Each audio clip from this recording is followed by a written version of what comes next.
I've never tried a one-star restaurant, mostly because I have no income, and the last thing I want to do is spend my money on a restaurant that has been labeled an overpriced, mismanaged disaster that I'd strongly advise anyone to steer clear of. This sounds like my YouTube channel. Yeah, but it's not. It's a Google review left on one of the worst rated restaurants in my country. But this begs the question, are these restaurants actually bad, or have we all just become super entitled? Well, I compiled a list of the worst rated restaurants in my country, and I'm gonna try all of them to find the answer, starting with Super Mummy Cafe. I feel weird saying that name. This place is 1.5 stars on Google and it's one of the worst reviews I've ever seen. Here's one of them. Lanny said, "This auntie is the worst in attitude. She actually laughed at me when I wasn't able to insert my straw into the takeaway cup. I am not sure if paying $2.10 and getting an insult is worth a visit to the stall.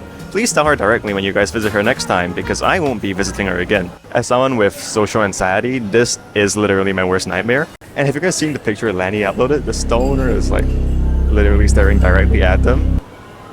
Can someone check on Lanny, make sure they're alive? So I walked up to the stall and ordered a tea and a second drink because I got scared. Contrary to what the review said, I didn't get laughed at or shouted at, though she did tell me to take the right straw, which was actually pretty helpful. So we got 2 drinks, so let's try them. This is actually like really nice. I don't see what the complaints are about this. It's actually really good. Overall, I think the drinks here are pretty decent, and unlike the bad reviews I saw, I didn't get laughed at or shouted at, which I think is a good thing. So their tea was nice, but the tea about the stall was even better. Contrary to the reviews, I did not get my head bitten off. I also got caffeinated sufficiently. 5 stars. On to the next one. I'm kind of lost actually. Welcome to the East. I don't know. I know Singaporeans always have this debate about whether the east side or west side is better. If you ask me, I think the food in the east is generally better, but this place might be an exception. Encik Tan at Downtown East has 1.7 stars on Google and some of the worst reviews I've ever seen. Here's one of them. Benjamin says, "Ordered fried oyster and black carrot cake takeaway. They ninja charged me 60 cents for takeaway. Somehow I managed to take over 20 minutes despite having no queue when I ordered. I also saw houseflies partying on other customers' food before they were collected. Food portions were pathetic and taste was bad. Would not even recommend to bother stepping into this godforsaken place." First of all, where are the ninjas? I'm kidding. Okay. Also, someone just uploaded this random picture of a tree in the reviews. Don't know why that's there. Let's go eat some food, I guess. I walked up to the counter and placed an order for a curry rice. I also asked for a takeaway so I could see if they were going to ninja charge me. But there was a clear label on the menu saying that they would charge extra for a takeaway, so I really don't know what the review was saying. Hey! I don't like that. Let's do that again. Howdy! I don't know. So we got our food and I got it on a takeaway so I could check if they so-called ninja charge me. But it's clearly stated on the menu that they charge extra for takeaways, so I don't know what that review was talking about. Guess I'm gonna try the food. I already drank half of it. It's a hot day, okay? Oh wow. Okay. How do I do it without spilling it? Honestly, that looks pretty good.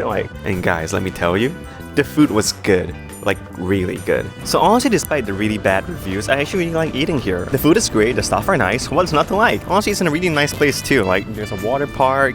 It's a water park. Can't go inside though. Can't swim. Okay. There's a resort.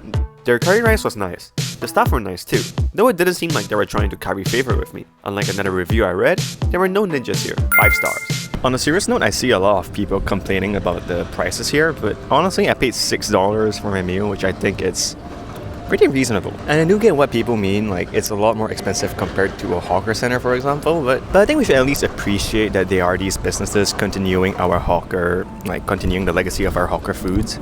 I'm sorry for killing the vibe of this video. We're gonna go to the next location in 3, 2, 1. I don't know how to snap my fingers.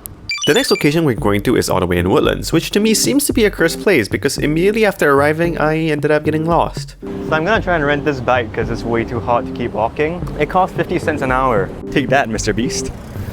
I don't know. I don't know how to ride a bike. Oh my gosh. Oh my gosh.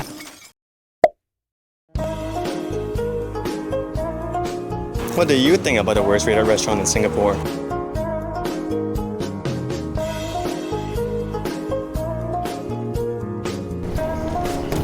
Oh my gosh.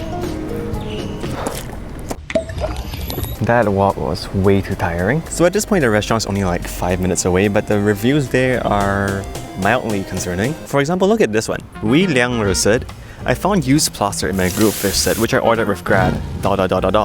So disgusting. I'm not sure if I want to risk myself getting whatever disease was in that food just for a video. Like, I don't think this is a good idea." Hi, could I have the grilled fish set? Takeaway, please. Hola, amigos. You know, amigos because the place is called Amigos, and hola because Spanish. I'm just gonna cut. So we got a grilled fish set just like the review. There's no plaster inside, so that's a good start. The amount of food here I got was pretty insane. I got fish, garlic bread, and fries. And all of them were pretty bussin'. And now it's time for the review. The grilled fish set was tasty. I didn't get a plaster in my food, which made my insurance agent very happy. 5 stars. So we've just covered 3 of the worst rated restaurants in my country, and honestly they weren't that bad. But tomorrow we're going to the worst of the worst. This place is so bad it has over 200 1-star reviews, and it's so infamous there are literally news articles talking about how bad it is. That's right, tomorrow we're going to... Oh my gosh. Forum Seafood. So we're currently on the way to Forum Seafood, and not gonna lie, I don't feel too good about this place. The news articles about this place itself are already mildly concerning, and that's not even counting the Google reviews. Look at this one. $270 for 4 dishes and 5 servings of white rice. This restaurant is an overpriced mid-spinach disaster that I strongly advise anyone to steer clear of. I don't have $270 to spend on a YouTube video, and this review is just plain weird. Do not go, never go. Holding music. Somehow I felt strong from the beginning, haha. Thinking you're Korean, here while doing so, he worked very hard to solicit customers. As soon as I sat down at the table, my attitude changed completely. Number 2, as soon as we sat down, he told us to order a drink first and stuck right next to him, standing next to the menu board without even looking at it. Bracket, did you order drinks that can be served quickly in case you ran away because of your rotten ratings? ... question mark, close bracket. My companion ordered something small like chicken sweet and sour pork for $26. Rice asked for another order, so I'm full. Peking duck is cut into thick slices and caught without chewing. There is also a strange grey water.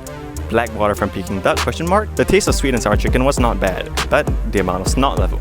It's an overpriced price. The seat next to me pretended to be a regular seat, but it turned out to be fake and deliberately pretended to be a popular place, hahaha. I don't understand 90% of this review, but I have 3 questions. What on earth is holding music? What is this grey water coming from the Peking duck? And why do they hate Korean people? We'll cut when I'm there. Upon walking to the restaurant, I was immediately approached by a person encouraging me to go in and order some food. When I walked towards my seat, I was surprised by the large amount of people sitting in the restaurant despite its low rating. Then as I sat down, they asked me to order a drink, which was exactly what happened to this other reviewer. You like it too? I ordered their roast duck because I was curious about the grey water, while I also ordered their fried rice because I like fried rice. When the food came out, I was surprised. Their fried rice looked normal, a little bit small if anything, but the duck came with some weird grey water, exactly like the review. But somehow when I tried it, it was actually pretty good. Their fried rice was dry, but I was hungry so I ate the whole thing. I then tried to pay my bill, but it took me 15 whole minutes to get their attention so I could pay. I've been waiting like 10 minutes to pay my bill. I don't know what's going on. I thought they wanted to take my money. But now, it's time for my review. The staff were nice and friendly. They try and entice you to come in on the street, but that made me feel some sort of way, so that's okay. The duck indeed had a strange grey water, but that's okay because we all need a little bit of excitement in our lives. They also taught me that I shouldn't be greedy by charging me for 3 drinks, though I only had 2. 5 stars. So I forgot to check the receipt, but I realized I got charged for 2 drinks that I didn't get. After everything nice I've said about them, oh my gosh. For now, I'm just gonna try and enjoy this $1 million view. Thanks, Matt. So weird, I'll let go. I might be getting a stomach ache.